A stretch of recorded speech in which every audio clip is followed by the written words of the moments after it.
On a superficial level, Michael Cunningham's novel The Hours is a story of multiple women seemingly living out the same experience of life with the underlying connection of Virginia Woolf's novel Mrs. Dalloway. The uncannily similar stories of the three women offer a shared female experience that at first glance seems too coincidental to be realistic. The palimpsestic nature of the novel is acknowledged early on in Clarissa's view of New York City, that if you dug beneath it, you would find the ruins of another older city, and then another and another. But on closer inspection, rather than sharing one life, each subject is living a multitude of lives, many unbeknown to anyone else but herself. Considering that art is subjective and depends on the viewer's perspective, the story doesn't necessarily have to be realistic to have meaning or value, as long as the subject strikes a chord with the consumer. The truth of real life is that women have shared experiences all the time.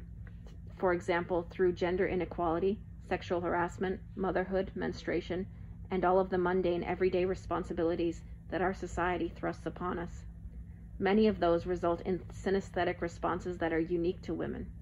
When a mother sees a newborn, she easily recalls the sound of those first cries, remembers the pain of labor or the feel of new soft skin, knows the smell of a dirty diaper or freshly washed onesies.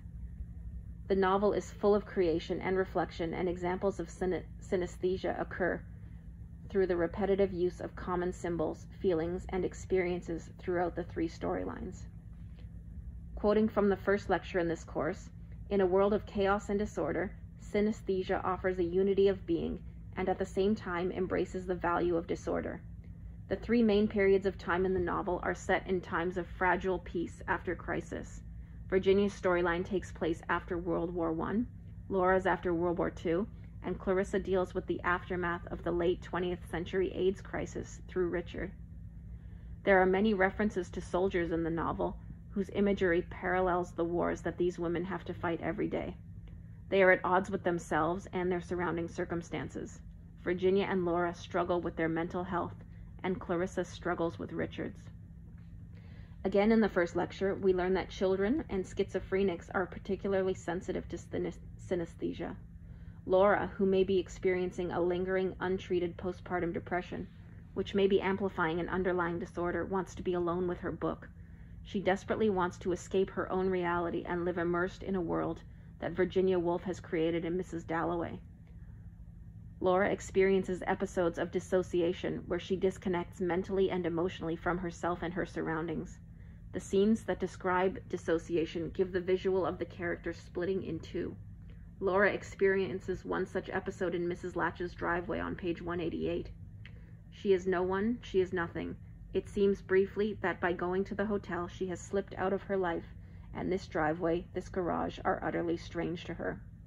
She is brought back by obligation. She reminds herself she has to retrieve her child, take him home, and finish assembling her husband's birthday dinner. She has to do those ordinary things. Oddly, the book she wishes to escape into is not such a different world as hers, just set in a different time and place.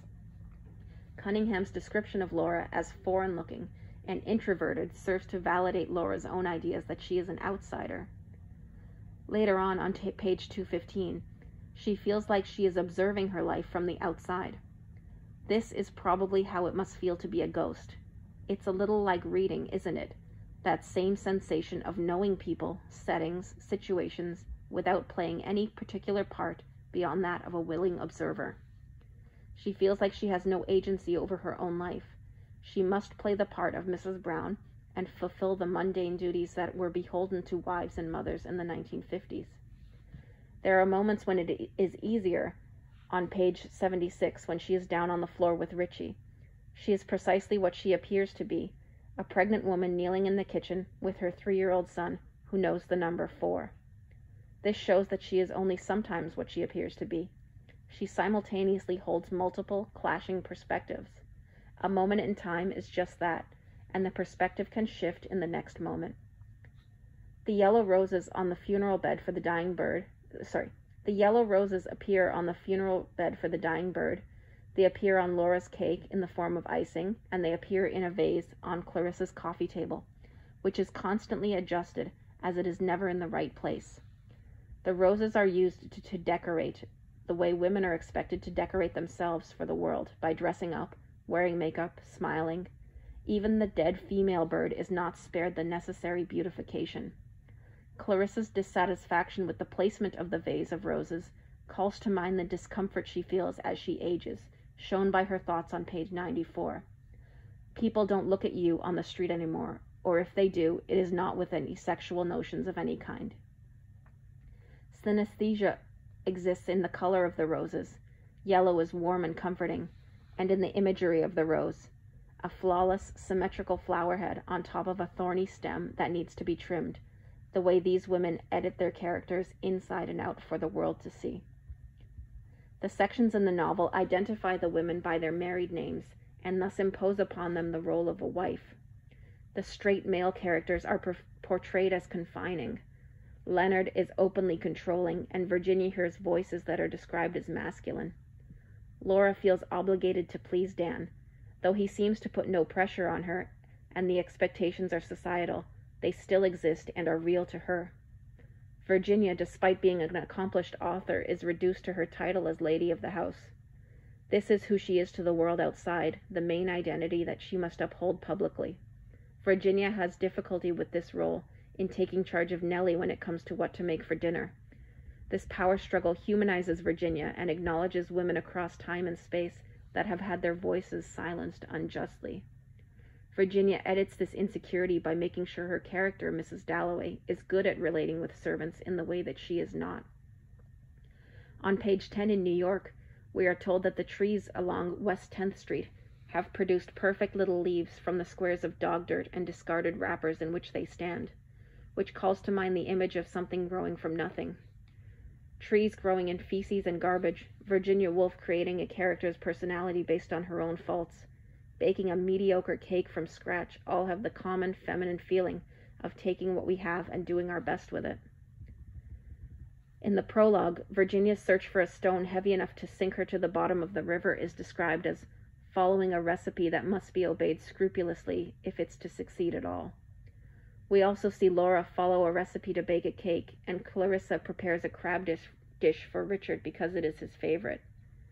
The symbolic difference here is that food is life-sustaining and the stone will be life-ending. The recipe for the correct stone is successful, but the crab dip and the first cake that Laura bakes do not fulfill their purpose, although this is through no fault of the recipe.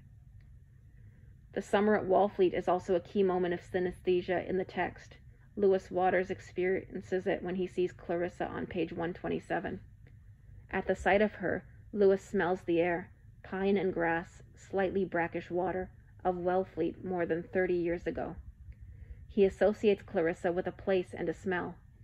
Clarissa also experiences a multitude of emotions tied to Wallfleet. She is happy to look back, but sad that the moment has passed. However, Richard argues that they are still there. On page 67 he says, "We're middle-aged and we're young lovers standing beside a pond. We are everything, all at once." This line unifies the central purpose of the novel. Any moment in time consists of multiple moments through memories and sensory experiences shared by any number of perspectives. Wallfleet lives on through Clarissa, Richard, and Lewis in the way that the novel Mrs. Dalloway lives on through its many adaptations and reimaginings. Virginia Woolf tells a story that is further explored by writers who add to the story and readers who attach their own sentimentalities to it, like the character Laura does. A piece of art or literature may exist in many different forms and yet stay the same through the experience of the consumer. The descriptions of the color in the novel are also worthy of note. Cunningham often uses yellow and blue simultaneously, which represent the feelings of happiness and sadness, which coexist throughout each storyline. There is also the depiction of green and brown. Virginia draws inspiration for writing from walks in her green garden, and Laura's front lawn is immaculately green, and Clarissa's home is dimly lit in brown, and New York is described as brown-toned. From a synesthetic standpoint, green feels fresh, new, and alive, and brown is dull, muddy, and decayed like Richard's apartment. The use of these particular colors also recall the Impressionist paintings we looked at earlier in the course. Cunningham's use of color is reminiscent of looking at an Impressionist landscape painting. With words, he paints a picture of a moment in time, a moment that might be different in the next moment, like Laura's perspective on her identity, or the way Virginia lives her life on a day-to-day basis, hoping for a day of good health. My further research on Impressionism brought me to Cubism, one subject observed through a multitude of perspectives. A picture might be disjointed, but there are recognizable attributes that make it look like what it is. I thought this was a fitting tie-in to the Hours, which is like a Cubist painting in novel form. There is one subject, the female and her struggles, and multiple ways in which to view it.